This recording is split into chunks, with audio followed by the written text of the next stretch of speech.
Blood everywhere, on his hands, on the baby's blanket, dripping onto the white leather seat. The mafia boss is shaking, this man who's killed without flinching, and his baby girl is dying right in front of him.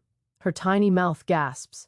No sound comes out, just silence. The kind of silence that means you're seconds away from a funeral. And nobody on this plane can save her. Nobody except me. I smell it before I see it. Metallic, sharp, terrifying. Blood. I'm 3 rows back when the bodyguards start moving, panic in their eyes.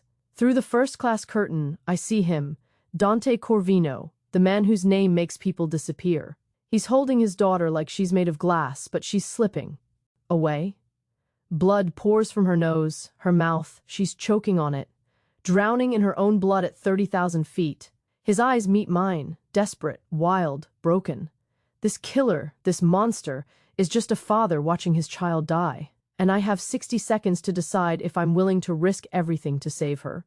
If you're ready to hear the entire story, every twist, every heart-stopping moment, every secret revealed, hit that subscribe button right now. And here's the thing. Drop a comment below telling me where you're watching from, because tomorrow, I'm bringing you another story that's just as wild, just as unbelievable as this one. Trust me, you do not want to miss what happens next. My hands are shaking. I can't stop them. I tuck them under my thighs as the plane ascends, trying to disappear into seat 18C. Rome to Chicago. 12 hours. 12 hours to think about what I lost. My son, Elias. The judge's gavel slamming down 3 weeks ago still echoes in my skull. Custody granted to the father. My ex-husband's smirk. The way Elias wouldn't even look at me as he walked out of the courtroom. I press my forehead against the cold window and close my eyes. That's when I hear it. A baby crying, not unusual. But then the crying stops. Abruptly. And that's worse. Much worse. The silence that follows makes my nurse instincts scream. I'm on my feet before I think, pushing past the beverage cart, ignoring the flight attendant's protests. Through the first-class curtain, I see them. 2 men in black suits. Bodyguards. They're blocking the aisle, but between their shoulders I catch a glimpse. A man holding a baby. Blood. So much blood. Move, I say. My voice comes out harder than expected. One bodyguard turns, hand moving to his jacket. But the man holding the baby speaks. Let her through. His voice is raw, desperate. They part, and I see him, Dante Corvino. I know the name. Everyone in Chicago knows the name. The kind of man mothers warn their daughters about. The kind of man who makes problems disappear. But right now he's just a father holding his dying child. The baby's face is blue. Her tiny lips are parted, gasping for air that won't come. Blood streams from her nose, her mouth. It's pooling on the white blanket, dripping onto his expensive suit. Dante's hands are trembling so violently he can barely hold her. She won't stop bleeding, he whispers. She won't breathe. I don't know how to. His voice breaks. This man, who supposedly killed without remorse, is falling apart. Give her to me. I don't wait for permission. I take the baby from his arms, feeling her weight. So light, too light. 3 months old, maybe? I lay her across my lap, tilting her head back, clearing her airway. Blood runs down my hands. Warm. Sticky? I hook my finger into her mouth, feeling for obstructions. There. Something lodged in her throat. A piece of food.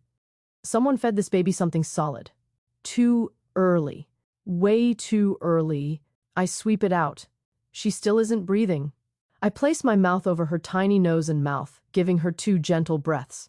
Her chest doesn't rise. Come on, baby. I try again. This time, her chest lifts. Then she coughs. A horrible, wet, choking sound. But she's breathing. Blood still pours from her nose, but she's breathing. She starts to cry. A weak, reedy wail that's the most beautiful sound in the world right now. The cabin erupts in applause.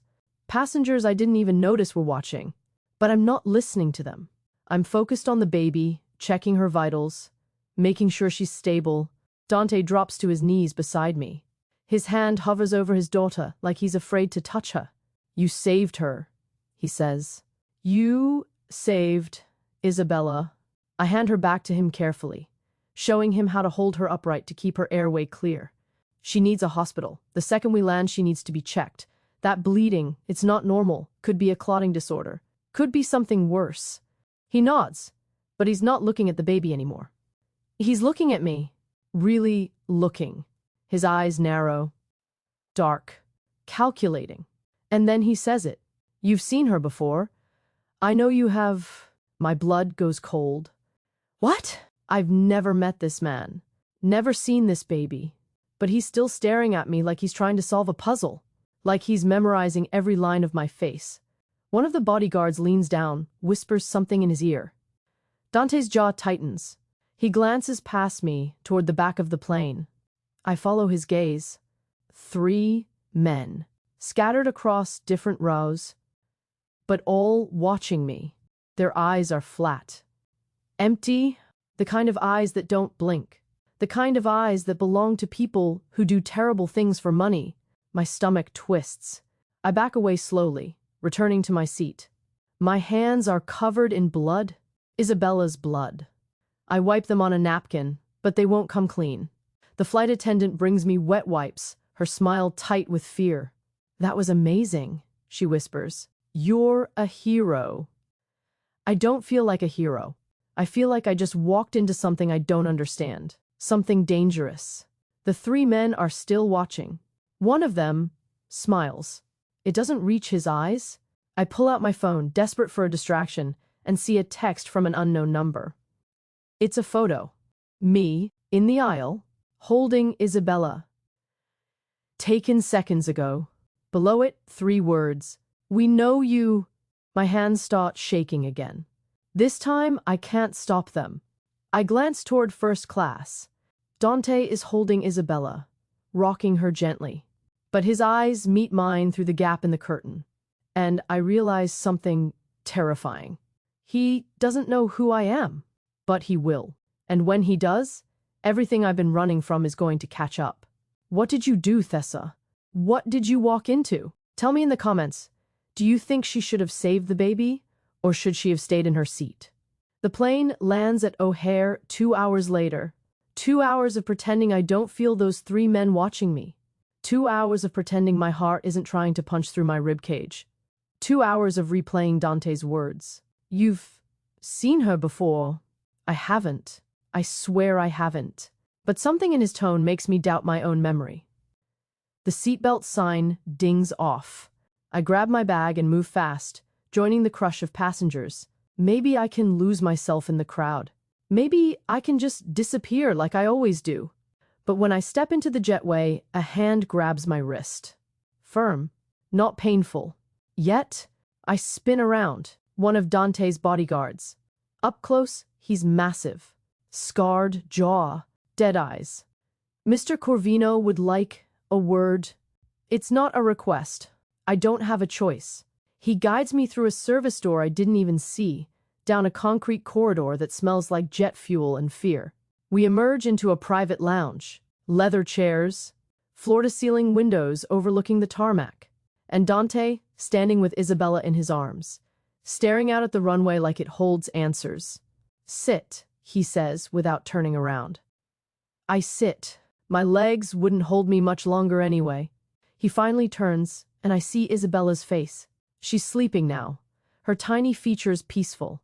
The bleeding has stopped, but dried blood crusts around her nose. Dante looks at me, and there's something in his expression I can't read. Grief, suspicion, desperation, all of it at once. Who are you? He asks. Thessa Merrick. I'm a nurse. Trauma unit at Mercy General. I was just trying to help.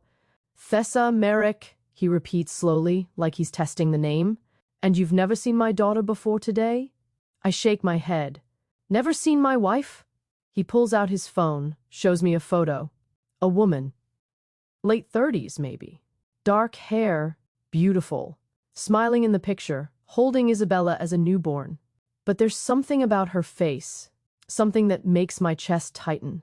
Something familiar. No, I lie. Because I do recognize her.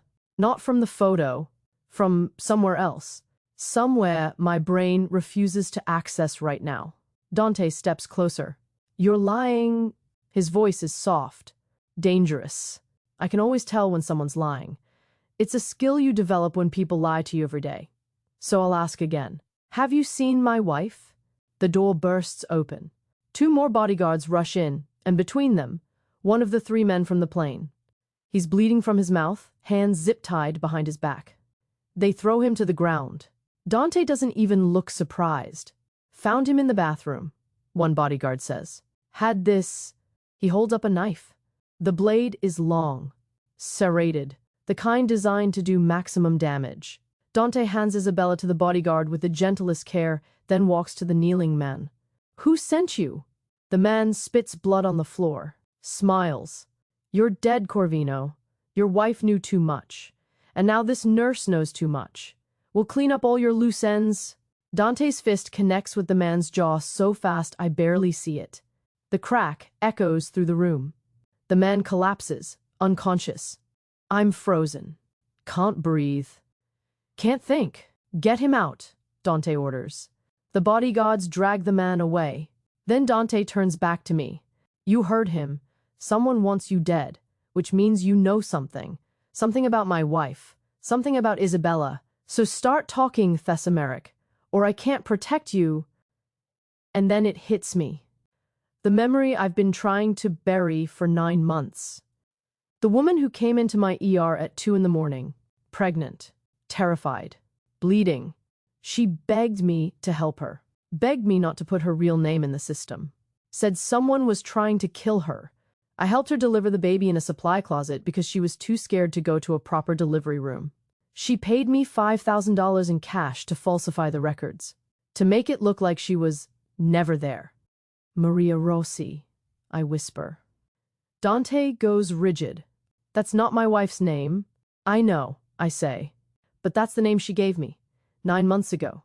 She came into my ER. She was in labor. She was terrified. She said if anyone found out she was having the baby, they'd kill her. So I helped her. I delivered Isabella in a supply closet and deleted every record that she was ever there. Dante stares at me for a long moment. Then he laughs. It's a broken, bitter sound. Serafina. He breathes. You helped Serafina. I didn't know who she was, I say quickly. She didn't tell me. She just begged for help. I couldn't say no. And you didn't think to come forward after she died? His voice hardens. You didn't think maybe that information was important? I didn't know she died. I'm standing now, heart racing. I don't follow the news. I work 70-hour weeks and fight for custody of my son and try to survive.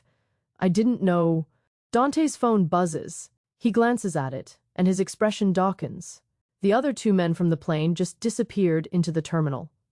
My men lost them. He looks at me. They're coming for you. And they won't stop until you're dead. Why? My voice cracks. I don't know anything. I just helped a pregnant woman have a baby. That's all. That's not all, Dante says. Serafina died 3 weeks ago in a car accident. Except it wasn't an accident. Someone in my organization killed her. Someone close to me. And if Serafina trusted you enough to deliver Isabella, she might have told you something. Something that could expose the traitor. I shake my head. She didn't, I swear. We barely spoke. She was in too much pain. But even as I say it, I remember something she whispered while I was stitching her up after the delivery. Something I didn't understand. Numbers. Letters. I thought she was delirious from the pain. I never wrote it down. But Dante is watching me, reading every flicker of doubt on my face. You remember something, he says. It's not a question. Before I can answer, my phone rings. Elias, my son. I answer without thinking. Mom? His voice is small, young, nothing like the angry teenager who wouldn't look at me in court. Elias, baby, are you okay? Why are there men outside Dad's house? My heart stops. What men? I don't know. 2 guys in a black car. They've been sitting there for an hour. Dad called the cops, but they left before the cops showed up. And now they're back. I look at Dante. He heard. Give me the address, he says.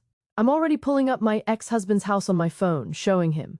Dante barks orders to his men. Get a team there now. Secure the kid. Move. He looks at me. If they can't get to you, they'll use your son to draw you out. We need to move. Now, but I can't move. I'm rooted to the spot. Phone pressed to my ear, listening to Elias breathe. Mom? What's happening? And I realize, this is my fault. I saved a baby on a plane, and now my son is in danger. Now everything I've been running from is collapsing. Dante takes my arm, pulling me toward the door. We'll protect him. But you need to trust me. Trust him? Trust a mafia boss? Trust the man whose enemies are hunting my son? But what choice do I have? I follow him out of the lounge into a waiting black SUV. Isabella is already inside, strapped into a car seat, still sleeping. Peaceful. Innocent.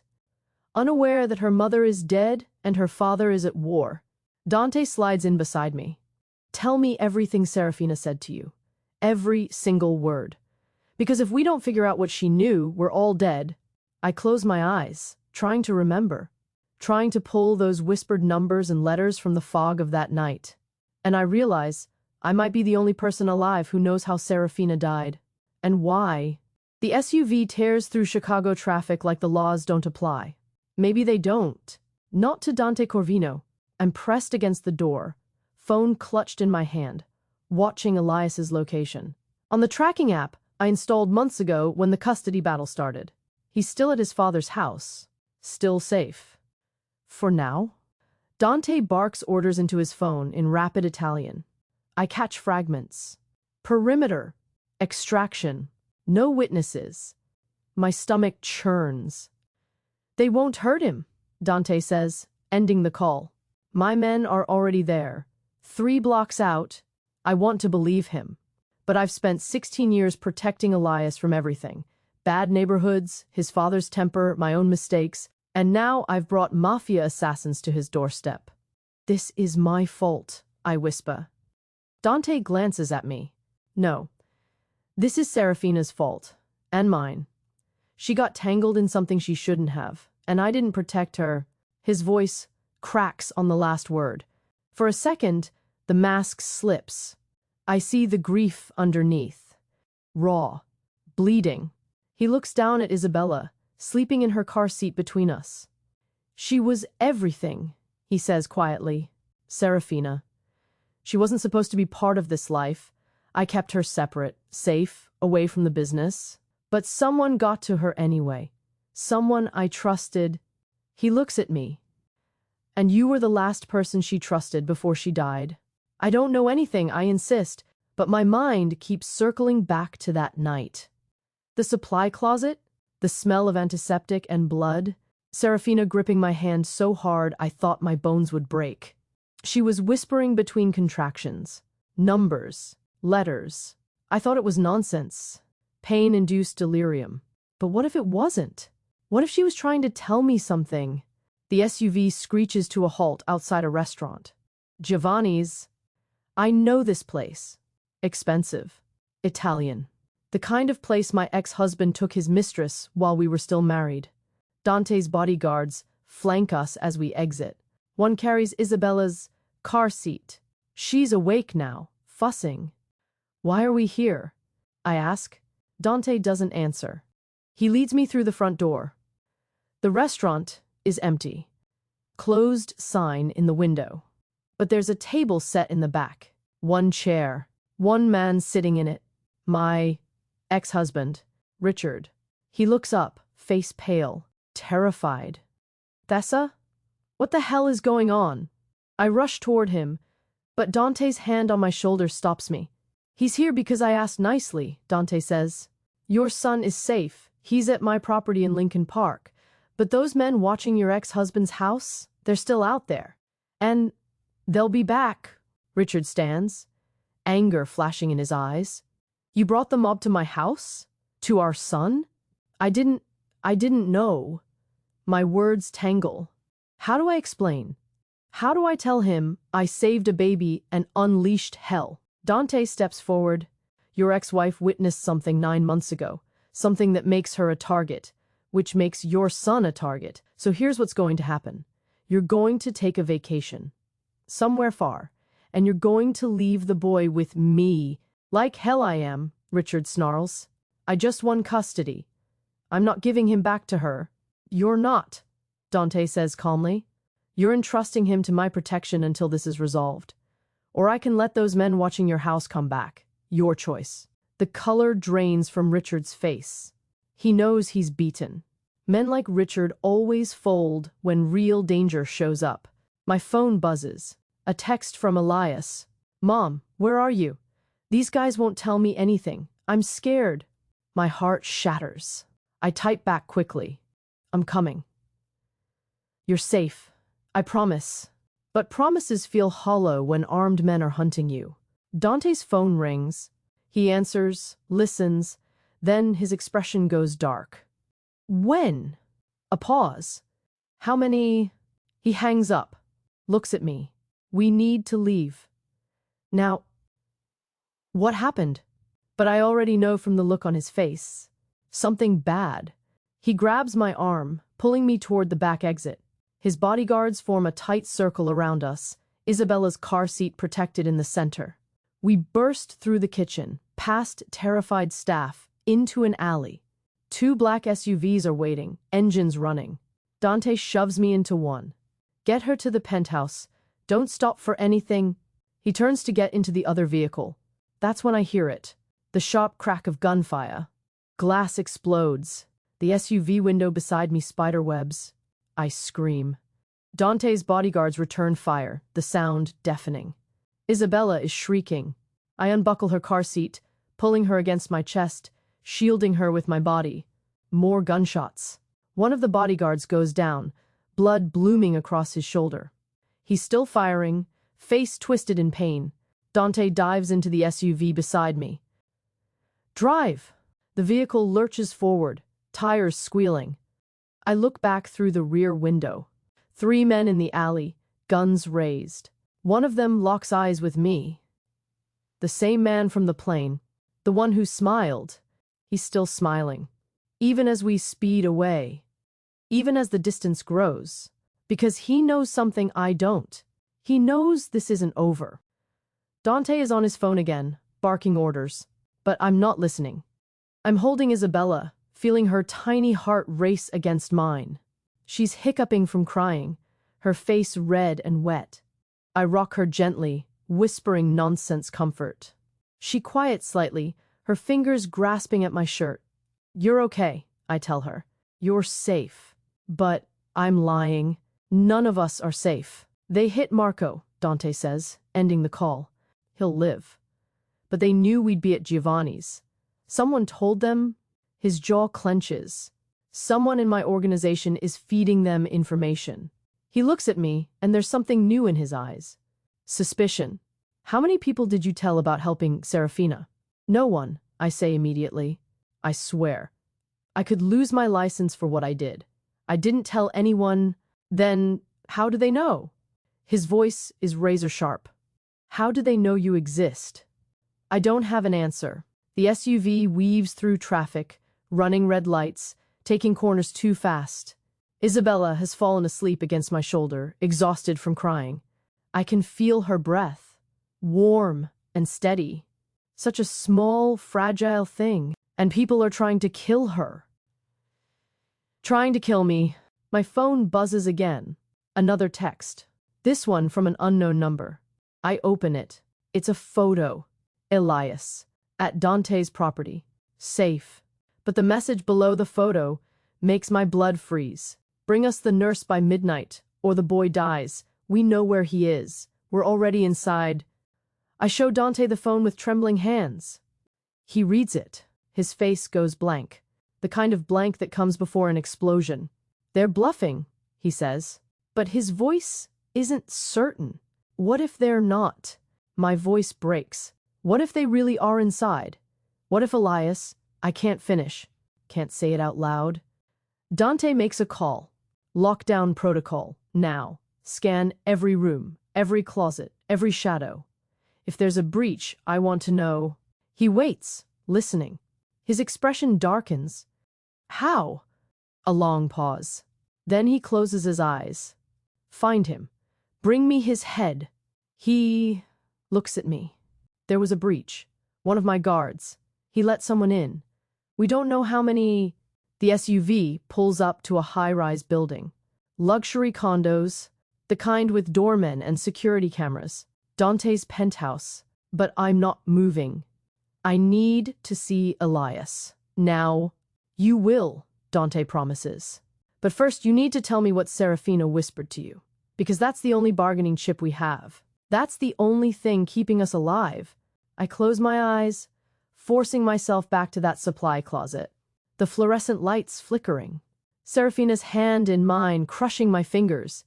Her lips moving, forming words between screams of pain. I hear it now, clear as glass. Not nonsense, not delirium. A patient ID number, and a name. She said a number, I whisper. 7842961. And she said, Lucien knows. Dante goes completely still. What? Lucien knows. That's what she said. Does that mean anything to you? His face is ashen. Lucien Varro, my consigliere, my father's best friend, the man who raised me after my father died. He's shaking now, not with fear, with rage. She was telling you who killed her, and I've had him in my house, near my daughter, near. He can't finish. The betrayal is too large, too devastating. Tell me in the comments, should Dante confront Lucien now or wait? What would you do? Chapter 4. The penthouse is a fortress. Floor-to-ceiling bulletproof windows, reinforced doors, armed guards at every entrance. But it feels like a cage. I pace the living room, phone pressed to my ear, listening to it ring. Pick up, Elias. Please pick up. On the fourth ring, he answers. Mom? His voice is small, scared. I'm here, baby. Are you okay? Are you hurt? No. But there's a lot of yelling and guns. Mom, what's happening? Why am I here? I close my eyes, fighting tears. I made a mistake, a big one. But I'm going to fix it, I promise. That's what you always say. His voice hardens. You promised you'd fight for me in court. You promised we'd stay together. But we didn't. And now I'm here with strangers and guns. And Dad won't even answer my calls. The accusation in his tone cuts deeper than any knife. Elias, listen to me. I know I've failed you. I know I've let you down. But I swear on everything I am, I will get you out of this. I will protect you. There's a long silence. Then he says, I want to believe you, Mom. I really do. The line goes dead. I stare at the phone, throat tight. Dante is across the room, speaking rapid Italian into his phone. Isabella is in a playpen nearby, cooing at a stuffed bear. So innocent, so unaware. Dante ends his call and walks over. My men swept the property. They found the breach. A maintenance worker. Someone paid him to disable the interior cameras and unlock a service entrance. He's been dealt with. I don't ask what dealt with means. I don't want to know. But they didn't find anyone inside? Dante shakes his head. The threat might be a bluff, or they left before we locked down. Either way, Elias is secure now. 4 guards on him personally. I need to see him. My voice is raw. I need to. You can't, Dante interrupts. Moving you right now is too dangerous. They're watching, waiting for you to leave this building. The second you do, they'll strike. He pauses. But there's something else we need to discuss. That patient ID number Serafina gave you. We need to access those medical records. Tonight. How? I can't just walk into the hospital and pull files. I'd need authorization, passwords, and even if I could, they'd see me. Those men. They'll be watching the hospital. Dante sits across from me, leaning forward. Then we do it remotely. You have login credentials, don't you? For the hospital database? I nod slowly, but it's monitored. If I access files outside normal working hours, it flags the system. Let it flag, Dante says. We'll be long gone before anyone investigates. Pull that file. Find out what Serafina documented. Because if Lucien poisoned her, if he's the traitor, she would have left evidence. She was smart, careful. She wouldn't go down without leaving a trail. The way he talks about her, past tense, present grief, makes my chest ache. He loved her, deeply. And now he's drowning in the betrayal. I pull out my laptop, hands shaking. Log into the hospital's remote portal. Type in the patient ID 7,842,961. The system spins. Loading. My heart hammers. What if the file is deleted? What if there's nothing there? But then it loads. A full medical record. Not for Serafina. For someone named Eleanor Voss. An alias. The admission date is 6 months before Serafina died. The diagnosis makes my stomach drop. Chronic arsenic poisoning. She knew. I breathe. She knew someone was poisoning her. Dante leans over my shoulder, reading. His breathing gets heavier with each line. The file includes photos, bottles of medication, prescriptions. All written by the same doctor, Dr. Vincent Crane. But there's a handwritten note in the margin. Prescriptions ordered by L5th delivered to home address. Symptoms began after first dose. L5th.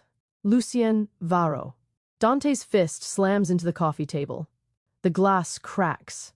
He poisoned her for months, made her think she was sick, made me think she was sick, and when she figured it out, he staged the car accident.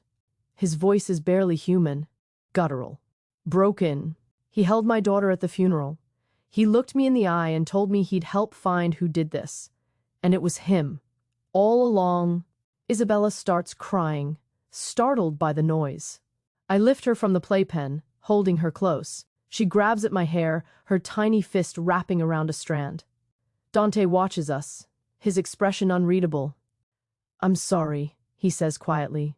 "You shouldn't be in this. You were just doing your job, helping someone in need. And now you're here, in the middle of my war. I chose to help her," I say. I could have turned her away. But I didn't. "Why?" Dante asks. "Why risk your license? Your career?" I look down at Isabella, her wide eyes staring up at me. Because I know what it's like to be desperate. To need help and have no one to turn to. When I was pregnant with Elias, I was alone. Terrified. And a nurse at the clinic stayed late, held my hand, told me I'd survive. I never forgot that. I meet Dante's gaze.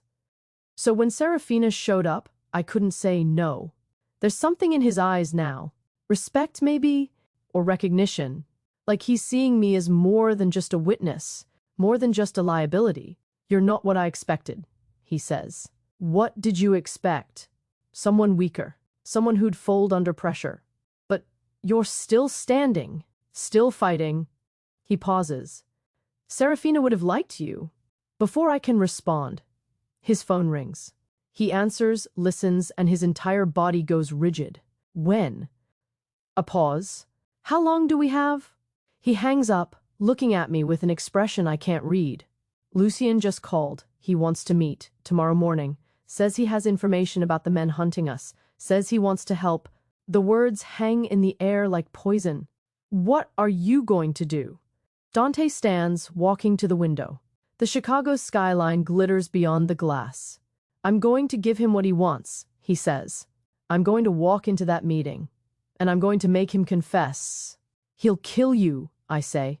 "He's had months to plan this. He knows you're on to him. It's a trap." Dante turns, and there's something terrifying in his smile. "Oh, I know it's a trap. But he doesn't know what I know. He doesn't know about the medical records, the proof. So you use me as bait." The realization hits hard. You bring me to the meeting, show him the files, force him to react. Dante doesn't deny it. It's the only way. He needs to think he's in control, that he's still pulling the strings, and then we cut them all at once. And if he kills us both? My voice is steady despite the fear. Then Isabella is alone, an orphan, with no one to protect her. That stops him. He looks at his daughter, still in my arms. She's fallen asleep, her cheek pressed against my shoulder. I can't lose her, he whispers. She's all I have left of Serafina. I walk over to him, close enough to see the cracks in his armor. The grief, the rage, the desperate love for his child. Then we make sure you don't, I say. We plan, we prepare, and we make Lucien pay for what he did. Dante nods slowly. You do this? Risk your life? You could walk away right now, take your son and disappear. I'd give you money, new identities. You'd be safe. I think about it. Really think about it. Running is what I do. It's what I've always done. Run from Richard's abuse. Run from the custody fight. Run from anything hard or dangerous. But running doesn't work. Not anymore. Because Elias deserves better. Isabella deserves better. I'm done running, I say. And I mean it. For the first time in my life, I mean it. Dante studies me for a long moment. Then he extends his hand. Partners? I shake it. His grip is firm, steady. Partners? But as I hold his hand, I feel something shift between us. Something deeper than an alliance. Something that terrifies me more than the assassins outside. Because I'm starting to trust him. And trust is the most dangerous thing I could give a man like Dante Corvino. My phone buzzes. A text from the unknown number. Midnight deadline stands. Bring the nurse to the old warehouse on Division Street. Come alone, or the boy dies screaming. I show Dante. He reads it, then looks at me. They're escalating. Trying to force our hand before we can move against Lucien. So what do we do? I ask. Dante's smile is cold, predatory. We give them exactly what they want. We bring them the nurse, but not you, he clarifies. One of my people. Same height, same build, wearing your coat. We use her as bait, draw them out. And while they're focused on the warehouse, we move on Lucien. It's risky, insane, maybe. But it might work. And Elias? He stays locked down, protected. Until this is over, Dante's phone rings again. He answers, and I watch his expression change. Horror, fury, grief, all of it at once. He ends the call and looks at me. They found another body, one of my men, the one guarding the east entrance of this building. His throat was cut. The fear comes back, sharp and cold. They're here. In the building. Dante is already moving, grabbing Isabella from my arms, handing her to a bodyguard. Get her to the panic room, now. He pulls a gun from his jacket, checks the magazine. Stay behind me. Don't make a sound. We move through the penthouse, every shadow a threat. My heart is pounding so hard I can taste it. We reach a steel door hidden behind a bookshelf. Dante enters a code. The door swings open, revealing a reinforced room. Supplies, weapons, a crib. The bodyguard carries Isabella inside. She's awake now, sensing the tension. She starts to cry. I step toward her, instinct taking over. Let me... That's when the lights go out. Complete darkness. And in that darkness, I hear it. Footsteps. Coming closer. Dante's hand finds mine in the black. He pulls me into the panic room. The door slams shut behind us. We're sealed in. Safe. But for how long? And what happens when they find us? The panic room is pitch black, except for the glow of emergency lighting strips along the floor. Isabella screams. High-pitched, terrified. The sound drills into my skull. I reach for her in the darkness, my hands finding the bodyguard holding her. Give her to me, I whisper. He hesitates, then passes her over. She's rigid with fear, her little body trembling. I press her against my chest, rocking gently, humming something, anything to calm her. Dante is at a monitor panel, his face illuminated by blue screens. Security feeds. Most show static. But a few cameras still work. I see them. 3 figures moving through the penthouse. Methodical, professional. They're not rushing. They know we're trapped. One of them stops in front of a family photo on the wall. Serafina. Dante. Isabella. The intruder runs his finger across Serafina's face. Slowly, intimately. My stomach turns. They're sweeping room by room, Dante says quietly, looking for the panic room entrance. We have maybe 10 minutes before they find it. His voice is controlled, but I hear the edge underneath. Fear. Not for himself. For Isabella. Can we call for backup? I ask. Already did, but they're 20 minutes out. We won't last that long. He turns from the monitors, looking at me in the dim light. There's another exit. Through the ventilation system. Leads to the building's emergency stairwell. Can we fit? I'm still holding Isabella, feeling how small she is. How fragile. You can, Dante says. With her, I'll stay. Draw them away from you. No, the word comes out harder than I intend. You're not sacrificing yourself. She needs her father. She needs to survive, Dante counters. That's all that matters. He pulls open a panel in the wall, revealing a narrow shaft. Dark, claustrophobic. You climb up 2 levels, then across. There's an access panel that opens into the 19th floor stairwell. From there, you run. And go where? My voice cracks. They're outside. They're everywhere. My driver is waiting in the underground garage. Black Mercedes. License plate CVN 7843. He'll take you to a safe house in Wisconsin. Off the grid. You'll be secure there until I clean this up. He's talking like this is already decided. Like I'm just going to leave him here to die. I can't, I whisper. I can't just... You can... His hands grip my shoulders. Firm. Steady. You saved my daughter's life once. Now I'm asking you to do it again. Get her out of here. Keep her safe. Promise me. I look into his eyes. Dark. Desperate. A father's love stripped bare. And I understand. This isn't about him. It's about Isabella. It's always been about her. I promise, I say. The words feel like a vow. Binding, permanent. Dante helps me into the ventilation shaft, Isabella bundled against my chest. I've wrapped her in a blanket, tied it around me so my hands are free to climb. She's still whimpering, but softer now. Exhausted. The metal is cold under my palms. Rough. I pull myself forward, inch by inch. Behind me, I hear Dante closing the panel, sealing himself in, sealing his fate. The shaft is barely wider than my shoulders. I have to drag myself forward on my elbows, pushing with my toes. Isabella's weight presses against my ribs. Every movement is agony. My breath echoes in the confined space. Loud. Too loud. What if they hear me? What if they're waiting at the other end? I force the thoughts away. Focus on moving, one elbow forward, then the other. Don't think. Just move.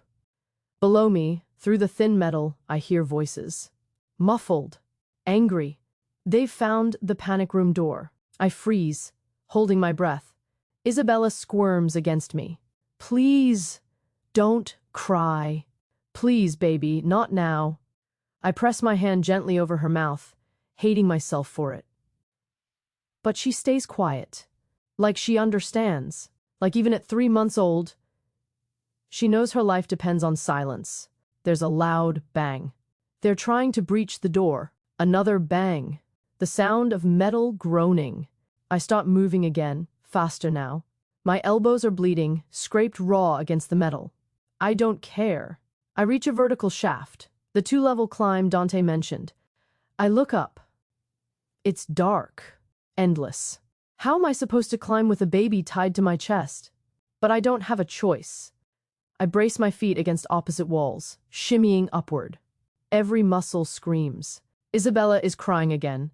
Soft mewls of distress. Shh, baby, shh.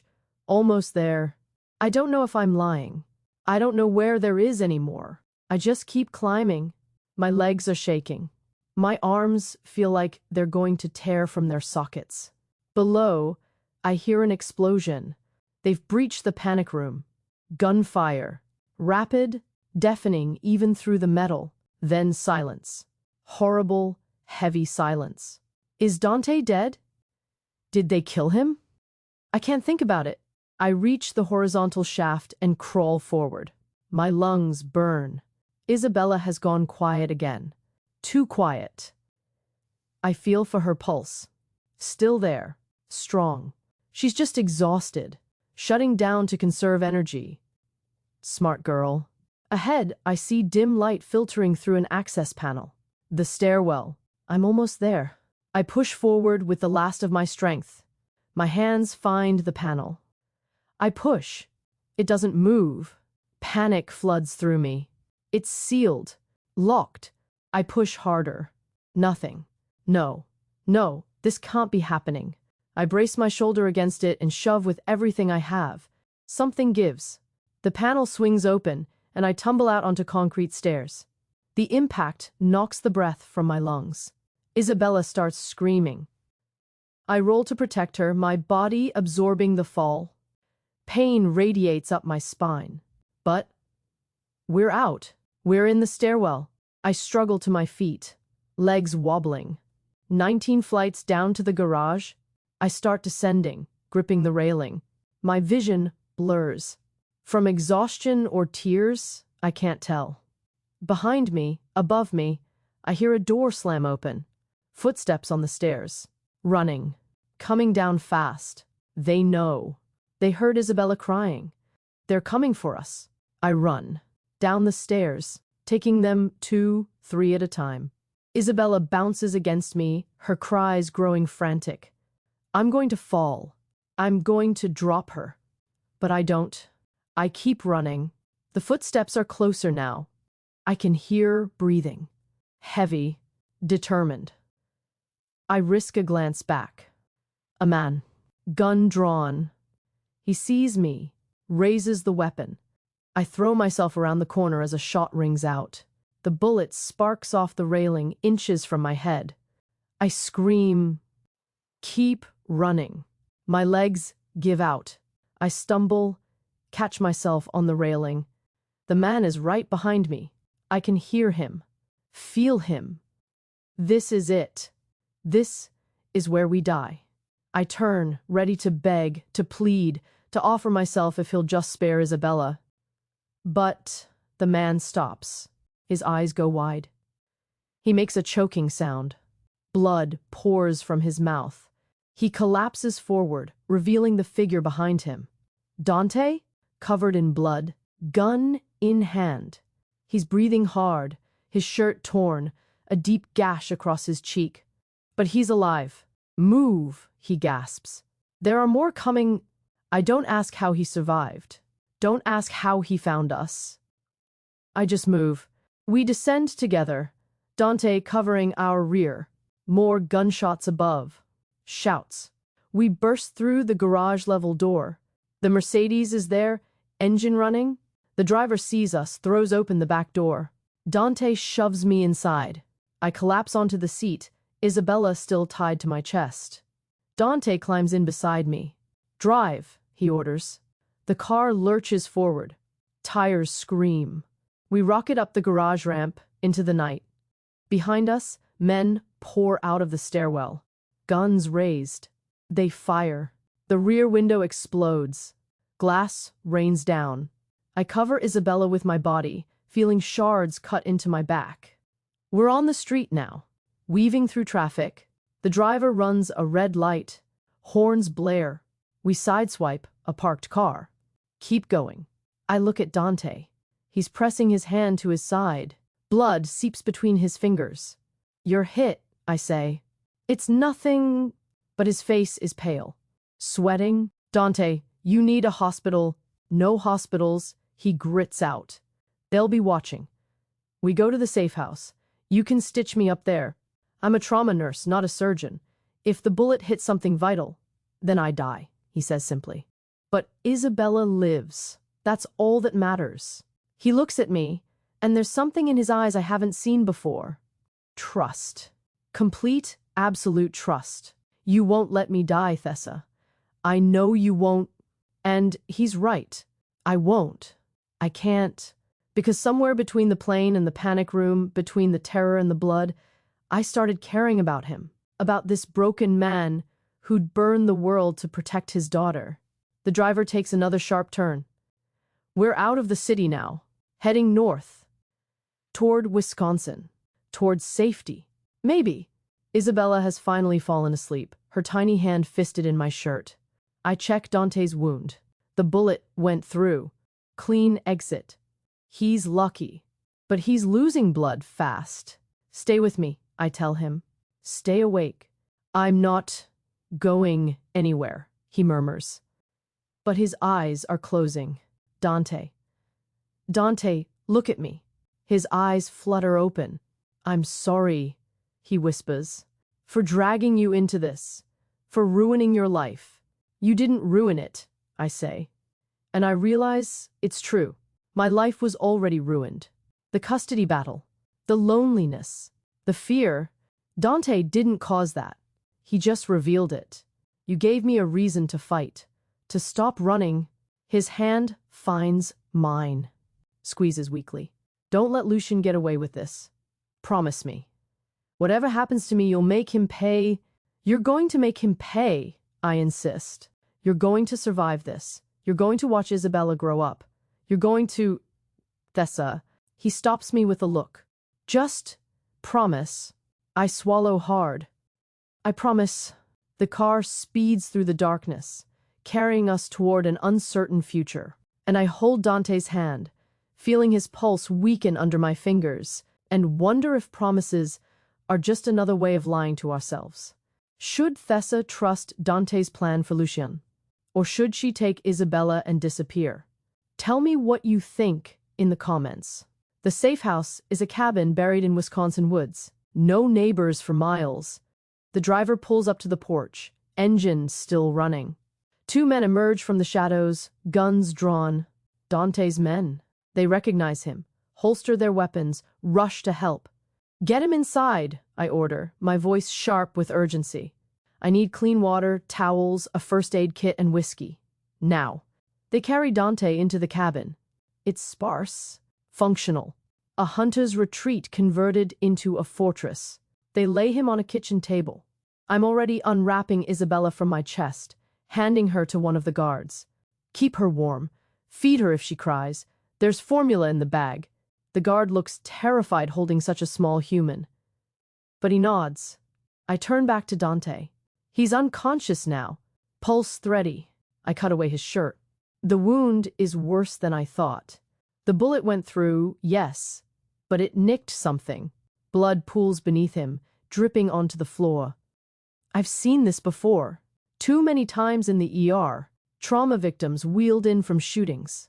Some make it, some don't. I've always prided myself on staying detached. Professional, but my hands are shaking. Don't you dare die on me, I whisper. Not after everything. I pour whiskey over the wound. Dante's body jerks, but he doesn't wake. I thread a needle, my fingers moving on autopilot. Muscle memory from 1,000 stitches. I work quickly, closing the entry wound first. Then I roll him carefully, exposing the exit wound. It's ragged, messy. I clean it as best I can, then start stitching. Blood keeps flowing. Too much. I press gauze against the wound, applying pressure. Come on, Dante. Stay with me. One of the guards hovers nearby. Should I call a doctor? There's no time, I snap. And we can't risk it.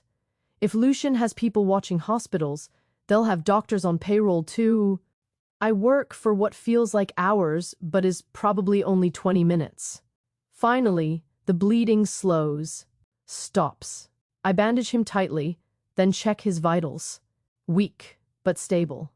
I sink into a chair, exhausted. My scrubs are soaked with blood. His, mine, I can't tell anymore. Isabella starts crying from the other room. I force myself up, walking on legs that barely hold me. The guard is rocking her awkwardly. I take her, and she quiets immediately. You have the magic touch, he says. I don't feel magic. I feel hollowed out. But I warm a bottle, feed Isabella, watching her eyes drift closed as she drinks. What's your name? I ask the guard. Marco, he says. I've worked for Mr. Corvino for 6 years, He's a good man. Hard, but fair. He doesn't deserve this. No one deserves this, I murmur. I carry Isabella to a small bedroom, laying her in a makeshift crib, a drawer padded with blankets. She doesn't wake. I stand there watching her breathe. So small.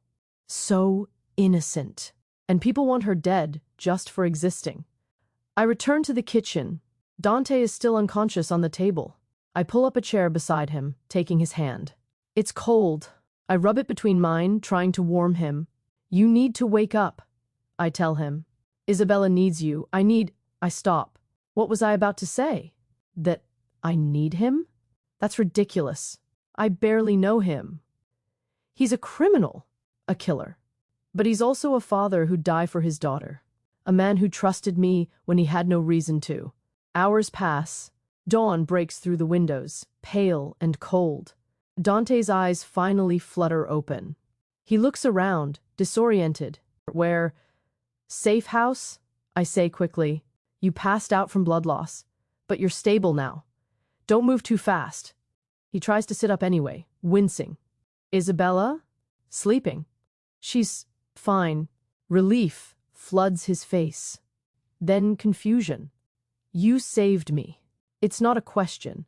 That's my job, I say lightly. Saving people. No. His hand tightens around mine. You could have left. Taken Isabella and disappeared like I told you. But you stayed. You brought me with you. I don't know what to say to that. So I changed the subject. We need to talk about Lucien, about the meeting. You're in no condition. I'm going, Dante interrupts, even if I have to crawl there. This ends today. You'll get yourself killed. Maybe, he admits. But Lucien dies with me. I'll make sure of that. There's something final in his voice, like he's already accepted his death. What about Isabella? I demand. What happens to her if you die? She's already lost her mother. You're all she has. She has you, Dante says softly. I've seen how you are with her. You love her already. I know you do. He's right. Somewhere between the plane and the panic room, I fell in love with this tiny human. But that doesn't mean I can't raise her, I protest. I have Elias. I'm barely keeping my own life together, and she's not mine, she's yours. Then help me stay alive, Dante says. Help me end this. Because the only way Isabella survives is if Lucien is dead. I want to argue, want to find another way. But I know he's right. Lucien won't stop. He's already killed Serafina. He'll kill Dante, Isabella, me, Elias, anyone who threatens his power. Fine, I say. But we do this smart. We use the evidence, the medical records. We expose him in front of his own people. Make them turn on him. Dante nods slowly. A trial. In the old way. Before the family. Exactly. My phone buzzes. I check it. A text from Elias. Mom, I'm scared. Please come get me. My heart clenches. I type back quickly. Soon, baby. I promise. Stay strong for me. Another text comes through. From the unknown number. You missed the midnight deadline. Now the price goes up. We want the baby too. Both of them. Or everyone you love dies. I show Dante. His expression hardens. They're escalating. Trying to force mistakes. Who is they? I ask. Lucien's working with someone. Someone who wants Isabella dead. Rivals, Dante says. The Bratva, maybe. Or the Ndrangheta. Lucien promised them territory in exchange for help taking me out. With me and Isabella gone, he controls everything. He coughs, pain flashing across his face, but he needs me to look weak first. That's why the public attacks, the assassins. He's showing the other families that I can't protect my own. So, we show them the truth, I say. We call a meeting, all the families. We present the evidence, and we let them decide Lucien's fate. Dante smiles. It's a cold, predatory expression. You're thinking like a Corvino? I'm thinking like someone who wants to survive, I correct. But there's truth in what he said. I am changing. The woman who boarded that plane from Rome, she would have run by now. But I'm still here. Still fighting. Dante tries to stand. I help him, bearing his weight. He's unsteady, but determined. I need to make calls. Set up the meeting. It has to be today, tonight. Before Lucien realizes we're on to him. You need rest, I argue. You've lost too much blood. I'll rest when I'm dead, he says. Then, softer, or when my daughter is safe. Whichever comes first, he makes his calls from the living room. I hear fragments.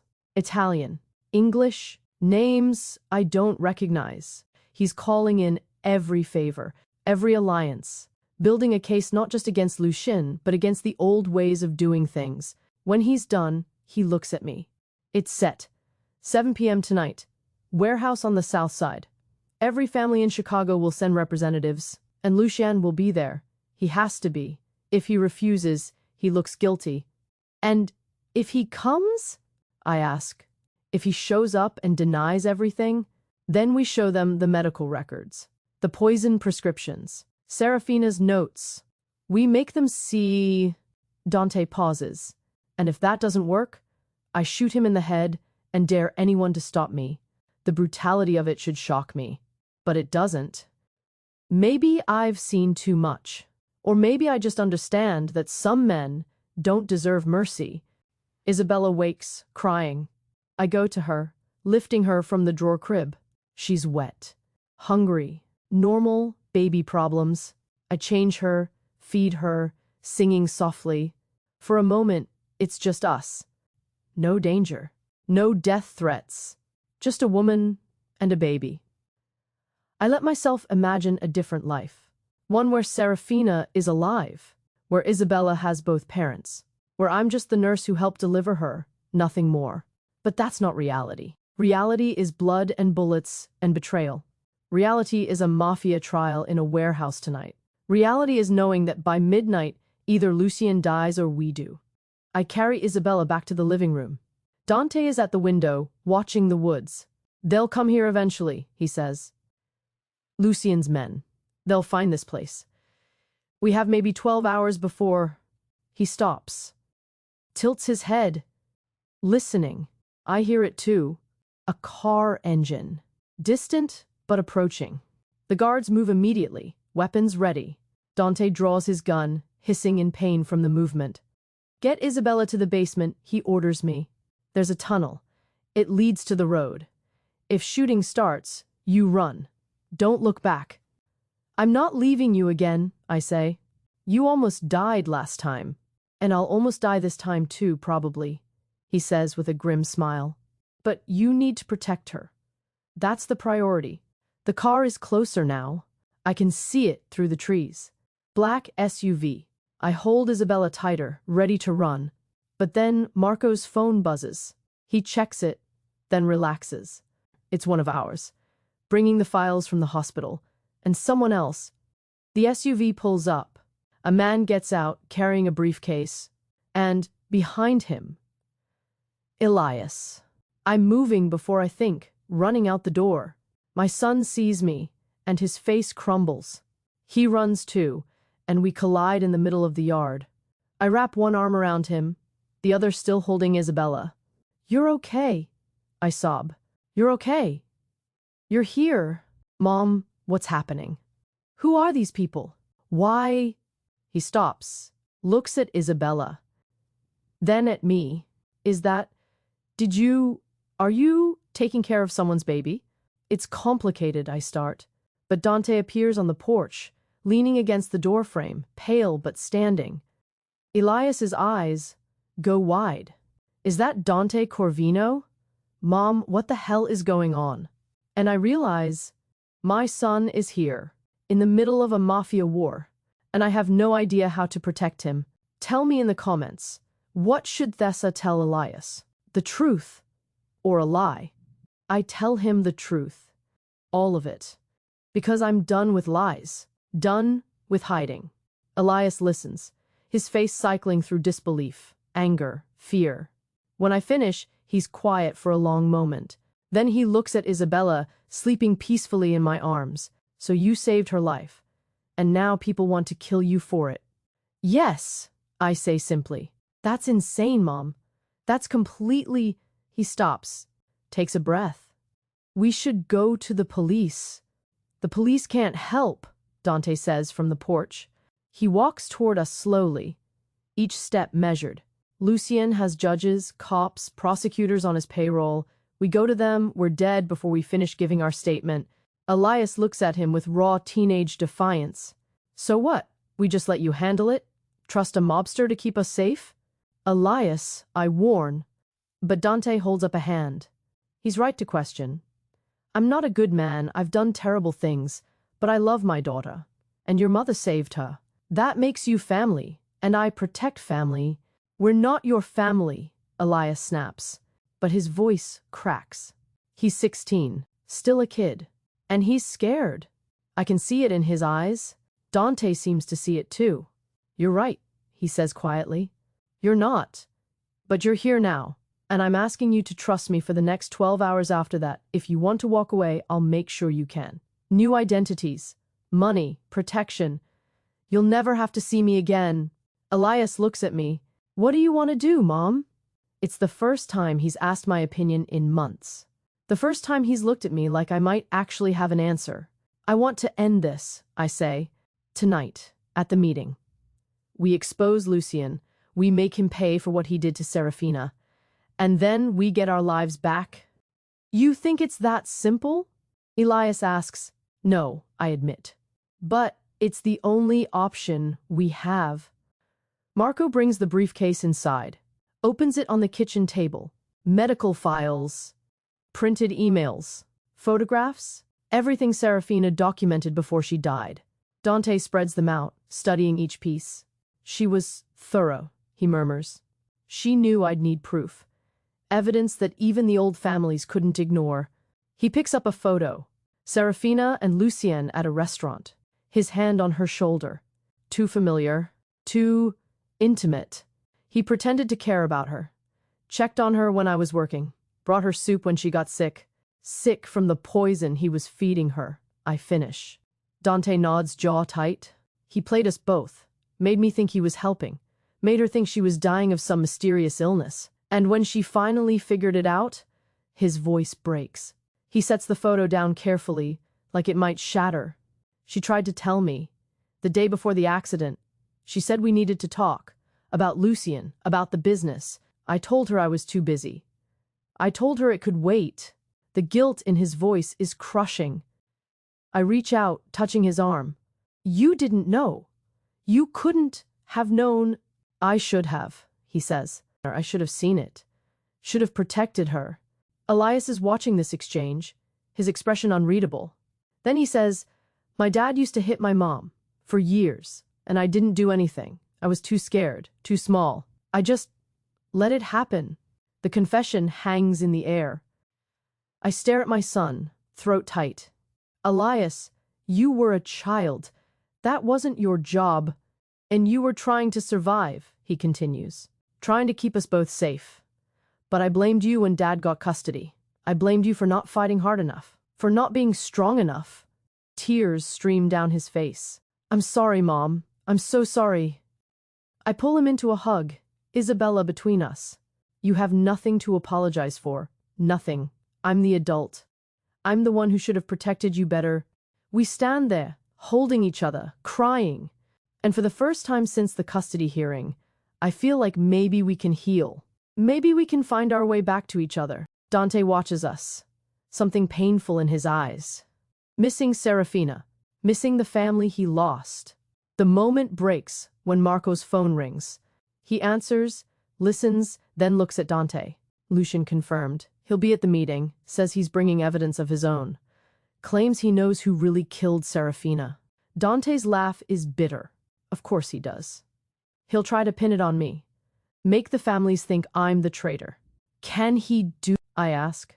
If he's convincing enough? Yes, the families respect strength, but they also respect cunning. Lucien's been positioning himself for months, planting doubts, making me look unstable. So we need to be more convincing, I say. We need to make them see the truth before he can twist it. Dante nods.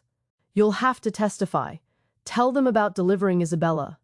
About Serafina's fear, about the code she gave you. The thought terrifies me. Standing in front of mafia bosses, telling them I helped fake medical records. But I nod. I'll do it. Whatever it takes. The hours crawl by. We prepare. Review the evidence. Plan what to say. How to present it. Dante coaches me on the families. Who they are, what they value, how to read them. Don Castellano is the eldest. He values tradition, honor. If you show him that Lucian broke the code, he'll turn. What code? Elias asks. Never harm the family, Dante says. Wives, children, they're off limits, sacred. Lucian poisoned Serafina. That's an unforgivable sin.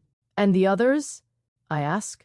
Don Kuznetsov, Russian. He values strength. Show weakness and he'll eat you alive. But show courage and he'll respect you. Dante continues down the list. Each name. Each personality. By the time he's done, my head is spinning. How do you keep track of all this? Years of practice, he says. And a very good memory for who owes me favors. As evening approaches, Dante disappears into the bedroom. When he emerges, he's transformed. Tailored suit. Hair slicked back. The wound hidden beneath layers of expensive fabric. He looks like what he is. A man of power. Dangerous. Untouchable. But I see the pain in the way he moves. The pallor under his tan. You shouldn't go, I say. You need more time to heal. Time's up, he replies. He hands me a bulletproof vest. Wear this under your jacket. Don't take it off. I put it on, feeling the weight. Heavy. Constricting. Dante helps me adjust the straps. His hands surprisingly gentle. If shooting starts, you drop. You cover your head. You don't try to be a hero. What about you? I ask. I'm already dead, he says simply. I died the day Serafina did. I'm just settling accounts before the grave. Don't talk like that, I snap.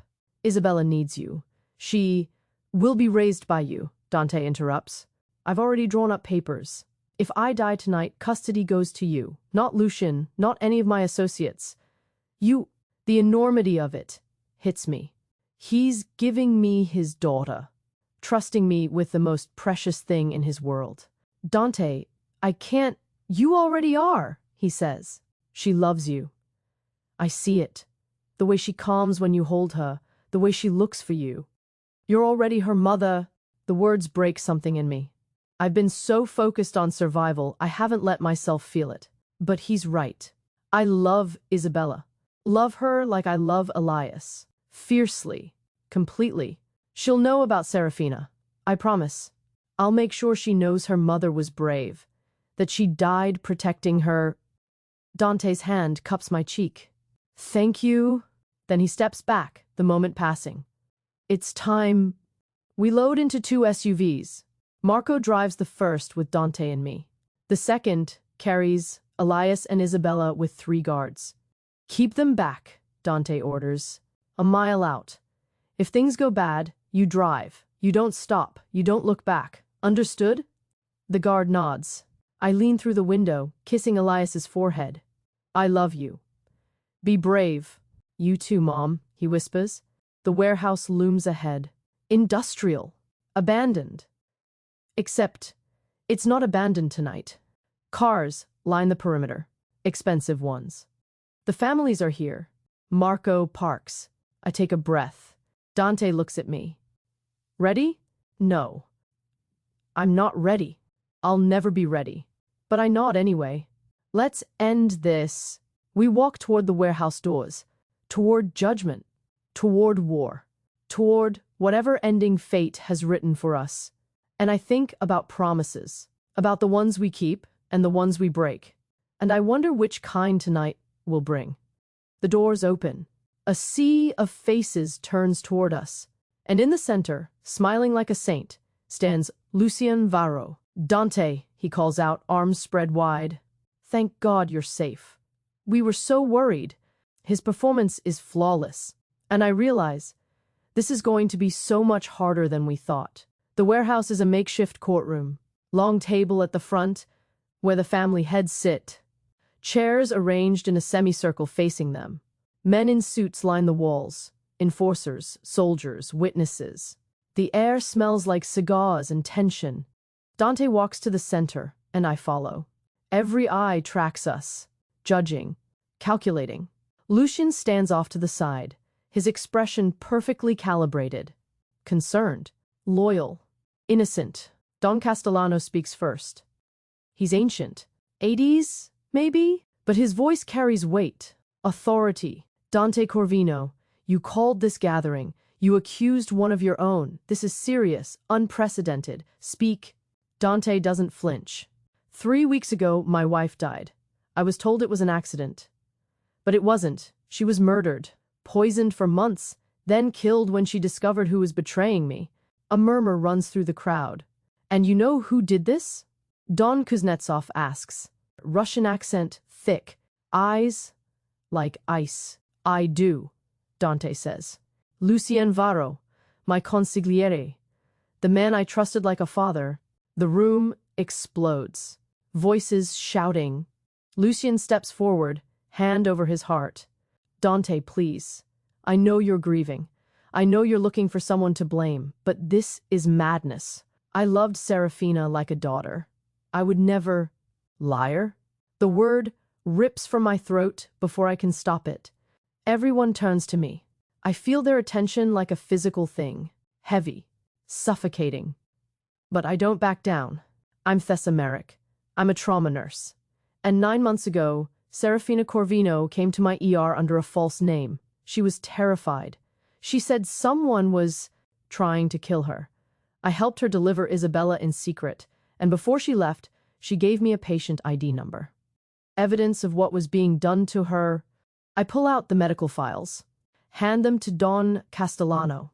Serafina documented everything. The poison, the symptoms, the prescriptions, all ordered by Lucien Varro. Castellano reads slowly. His expression darkens. He passes the files to Kuznetsov. To the other Dons, each one reads. The silence stretches. Finally, Castellano looks at Lucien. What do you say to this? Lucien's mask cracks. Just for a second. It's back. These records are fake. Planted. Dante is trying to frame me because he can't accept that his wife's death was his fault. He was never there, never protected her. She was vulnerable, and I tried to help. But he sees conspiracy where there's only his own failure. The words are poison. I see Dante flinch. See the guilt hit him like a fist. That's not true, I say. Serafina left these records before she died. She knew. She was trying to protect Isabella, trying to expose... Expose what? Lucien interrupts. A grieving widow's paranoia? She was sick, yes. Mentally ill. Postpartum depression, perhaps. She imagined threats that didn't exist. And this nurse? He looks at me with contempt. This woman who admits to falsifying medical records, who broke the law, she's your star witness? He's good. So good. Turning my confession into ammunition. Painting Serafina as unstable. Dante as paranoid. And me as a criminal. I see doubt flickering on some faces. Not all, but enough. We're losing them. There's more, I say desperately. Serafina whispered something to me when she was in labor. A name. She said, Lucien knows. She was telling me he was the threat. A delirious woman in labor whispered nonsense, Lucien says smoothly. And you built a conspiracy from it. Don Castellano, please, this is absurd. If I wanted Dante dead, why would I poison his wife? Why not just kill him directly? It makes no sense. And damn him, he's right. It doesn't make sense. Not on the surface. Not unless you understand the game he's playing. Dante steps forward. You couldn't kill me directly. The families would turn on you. But if you made me look weak, if you took away my wife, made me unstable, showed I couldn't protect my own, then when you moved against me, they'd let you. They'd think I deserved it. His voice is steel. You've been positioning yourself for months, planting doubts, making deals with my enemies, promising them territory if they helped you take over. Prove it, Lucien challenges. Show me evidence of these deals, these conspiracies, or admit you're seeing ghosts. Dante's jaw clenches. Because we don't have that evidence. Serafina documented the poison, but not the larger conspiracy. We're so close. But close isn't enough. I see it in Castellano's eyes. He's not convinced. Neither is Kuznetsov. They need more. Then a voice from the back. I can prove it. A man steps forward. Late 20s. Nervous. One of Dante's soldiers.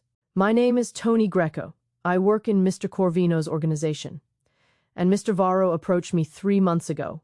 He offered me money to feed information about Mr. Corvino's movements, his security, his weaknesses. I said no, but he found others who said yes. Lucien's face pales. That's a lie. He's lying to save his boss. I'm not, Tony says. And I have proof. He pulls out his phone, plays a recording. Lucien's voice, clear as day. Dante's getting sloppy, emotional. When the time comes, I need to know where he'll be, who he'll trust. Can I count on you? Tony's voice responding, I don't know, Mr. Varro. This feels wrong. Loyalty is to the family, not the man. Remember that the recording ends. The silence is deafening. Lucien's mask is gone now. His face twists with rage. You little... He lunges at Tony, but Dante's men grab him, hold him back. He's screaming, spitting. You don't understand. Dante was weak. He married an outsider, brought her into the family. She didn't belong. She was going to ruin everything. There it is, Dante says quietly. The truth. You killed Serafina because she was an outsider, because you're a bigot who can't accept change. She was a liability. Lucien shouts. She knew too much. She was going to expose... He stops, realizing what he's said, what he's admitted. The families stare. Castellano stands slowly. You confess to murder, to betrayal, to breaking the most sacred rule of the family. I did what was necessary. Lucien snarls. For the organization, for the future. Dante was soft, weak. He would have destroyed everything we built. Then you should have challenged him, Castellano says, openly, honorably. But you chose poison. You chose to kill an innocent woman. There is no honor in that, no justification. He looks at the other Dons. What say you? One by one, they stand. Guilty, Kuznetsov says. Guilty, says Don Martinez. Down the line. Every voice, every judgment. Guilty. Guilty? Guilty? Lucien stares around the room, realization dawning. He's lost. He's dead. But he's not going quietly. He reaches into his jacket. I see the gun. Dante. I scream. Everything slows down. Lucien raises the weapon, aims at Dante's head. I'm moving. Don't think. Just move. I throw myself in front of Dante. The gunshot is deafening. Fire explodes in my shoulder. I'm falling. Dante catches me. More gunshots. Lucien's body jerks, dances, falls. The Don's enforcers have emptied their magazines into him. He's dead before he hits the ground. But I'm not dead. Not yet. Dante is screaming my name, pressing his hands to my shoulder. Thessa. Thessa, stay with me. Don't you dare, don't you... I'm okay, I gasp. The vest caught most of it, but the bullet hit above the vest line. Collarbone, maybe? Hurts like hell, but I've seen worse. I'm okay. You jumped in front of a bullet, he says. His voice is wrecked. You stupid brave. Impossible. He's crying. Dante Corvino is crying, holding me like I'm precious, like I'm worth saving. Why would you do that? Because Isabella needs her father, I whisper. Because I promised. His forehead touches mine. You're not dying. I won't let you. Marco, get the car. We need a doctor. Now. I'm lifted, carried. The warehouse blurs around me. I hear Castellano's voice. The woman is under our protection. Anyone who harms her answers to all of us. Then we're outside. The cold air shocking. The SUV's interior. Dante beside me, still pressing his hands to the wound. Elias, I murmur. Isabella, they're safe, he promises. I swear, they're both safe. My vision darkens at the edges. Tell Elias I love him. Tell him. You'll tell him yourself, Dante insists. You're not dying. I won't allow it. His arrogance makes me laugh. Then cough. Blood on my lips.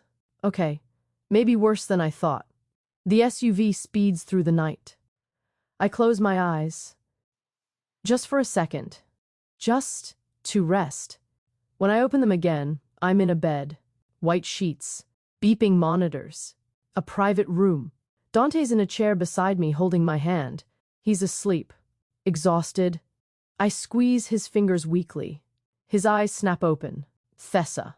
Relief floods his face. You're awake, the doctor said. God, you've been unconscious for 16 hours. I thought... I'm okay, I rasp. My throat is dry. He helps me drink water. Where? Private clinic, he explains. One I trust. The bullet shattered your collarbone. They had to operate. But you'll heal? He pauses. You saved my life. Again. Keep track, I say. I'll need you to return the favor someday. He laughs. Actually laughs. Deal. The door opens. Elias rushes in. Mom. He hugs me carefully, crying into my shoulder. I thought you were dead. They wouldn't tell me anything, just that you were hurt and... I'm here, I soothe. I'm okay. We're okay. Behind him, a nurse wheels in a bassinet.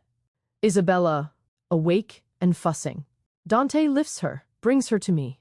I hold her one-armed, feeling her weight, her warmth. Hey, baby girl, I whisper. We made it. Dante watches us, his family, the one he lost, and the one he's building. Lucien is dead, he says. The families have agreed to peace. My position is secure. And you... He looks at me. You're free. The hospital records have been cleaned. Your license is safe. Richard has been dealt with. You have full custody of Elias. You can go anywhere.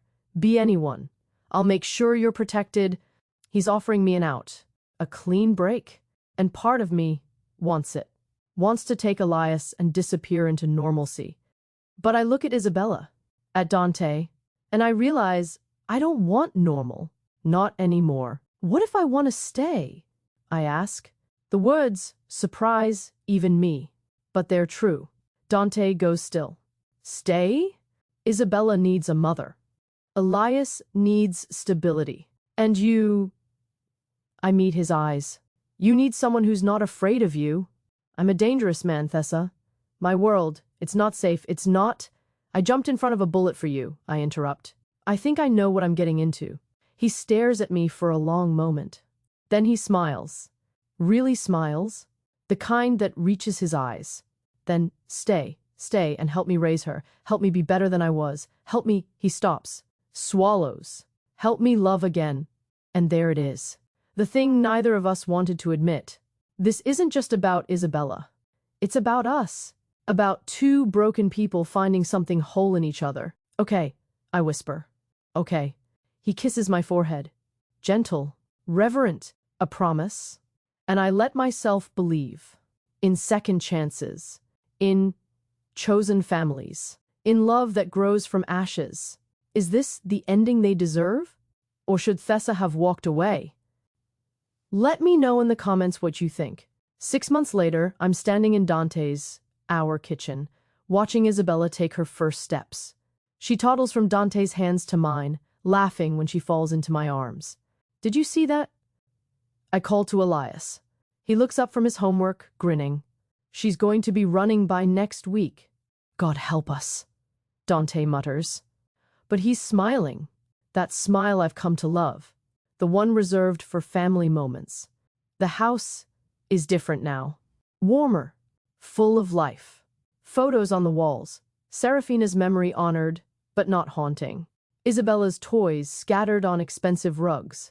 Elias's skateboard by the door. We've built something here. Something that shouldn't work, but does. Blended. Complicated. Ours. My phone buzzes. A text from Marco. Package delivered. I show Dante. He nods. Good. That's the last of it. The last of what?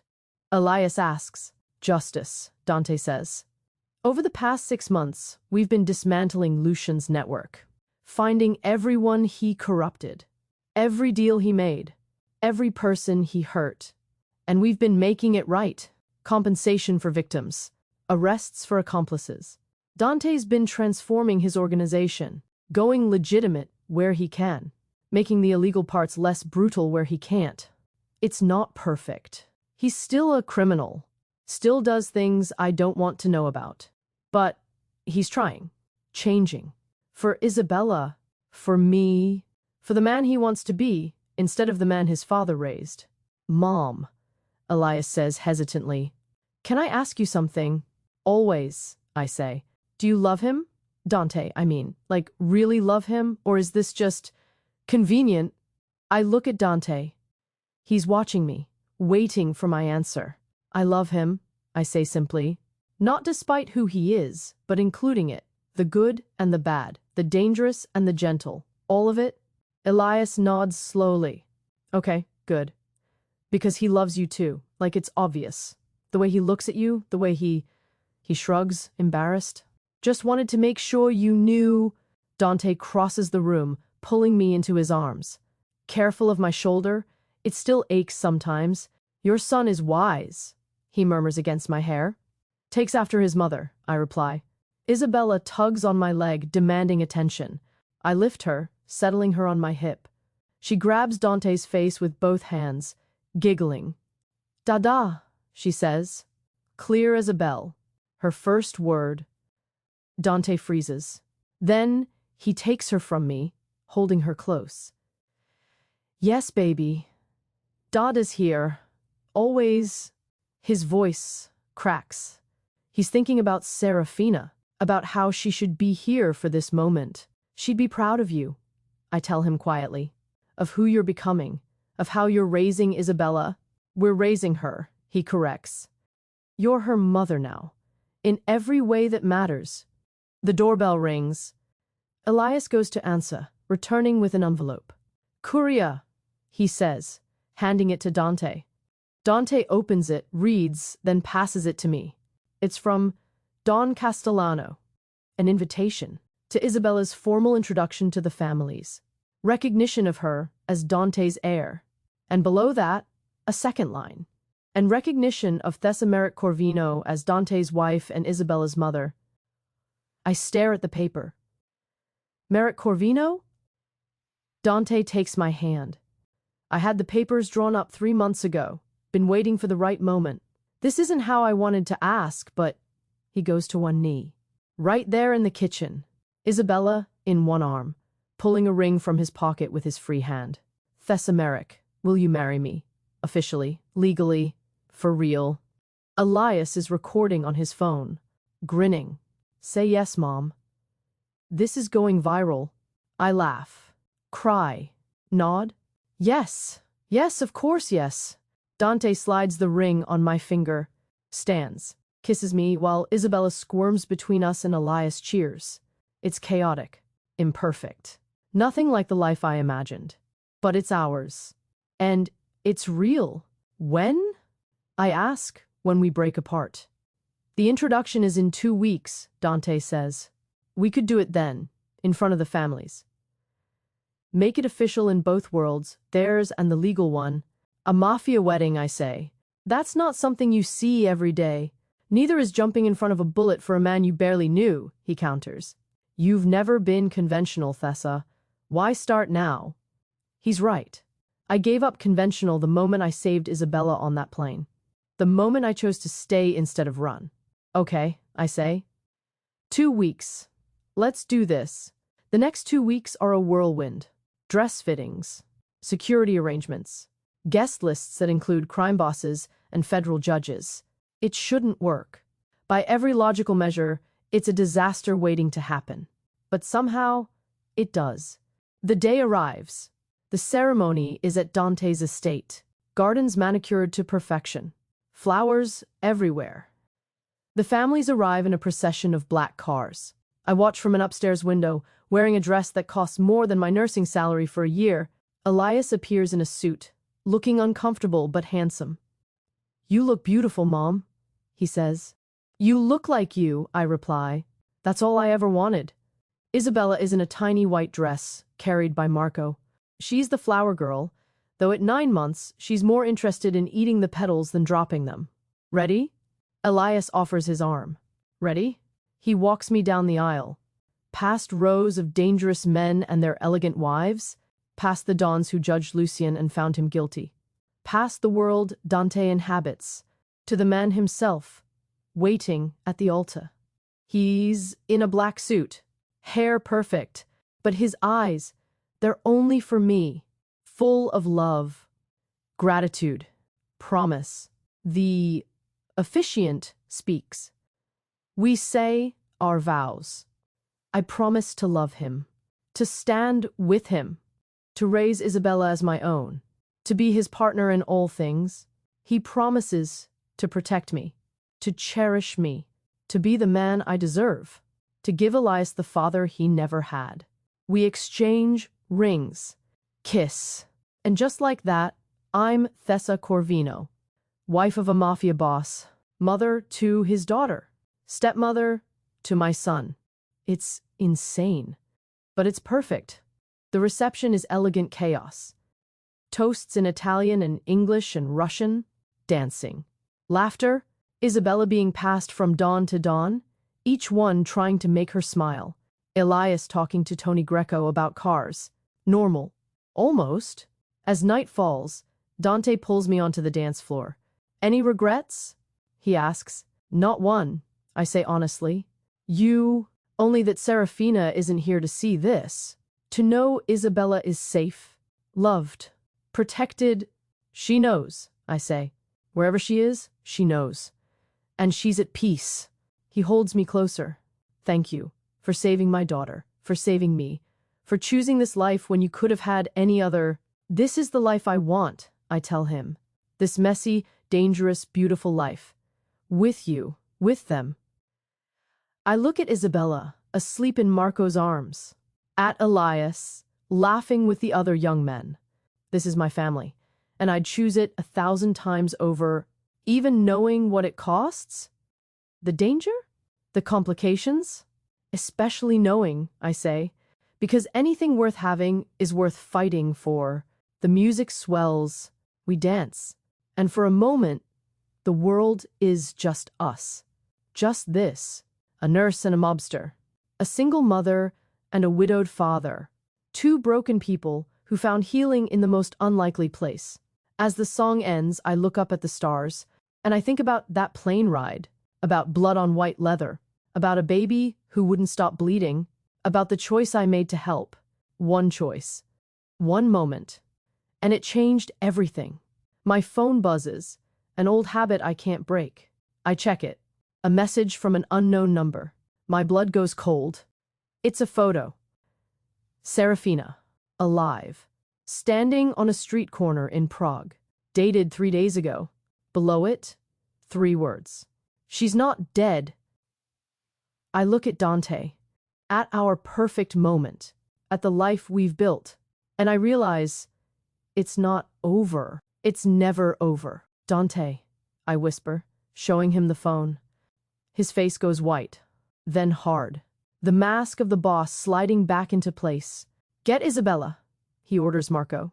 "Lock down the perimeter. No one leaves." He looks at me. "I'm sorry. I thought we were done."